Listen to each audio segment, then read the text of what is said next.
A man convicted of murdering a former nun in Schenectady will spend at least the next 30 years in prison. Brandon Lewis was in court today where prosecutors laid out some disturbing new details about the man's past. Brandon?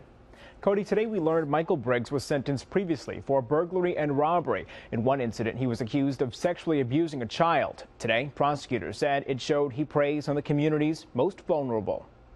Michael Briggs had nothing to say as he walked out of court, but inside he maintained his innocence despite pleading guilty to charges of murder and burglary months earlier.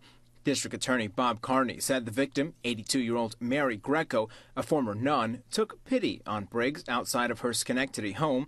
Grecos allowed Briggs to clean the snow off her car and driveway in exchange for cash and cookies in December of 2012.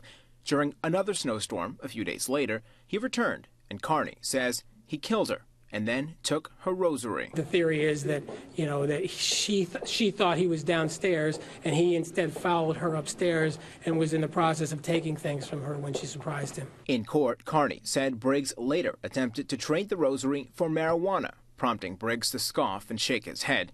In March, Briggs pleaded guilty, but then said the plea was coerced and he wanted a trial, but was denied.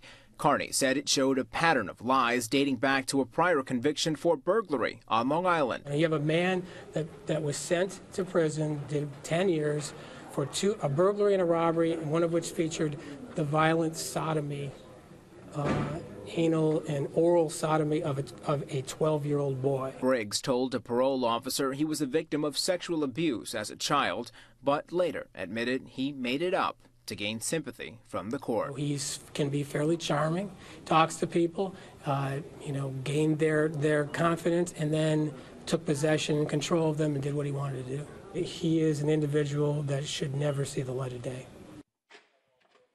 4 victim impact letters were submitted from Grecos' sister and niece. They all said they were unable to forgive him at this time. One wished New York still had the death penalty.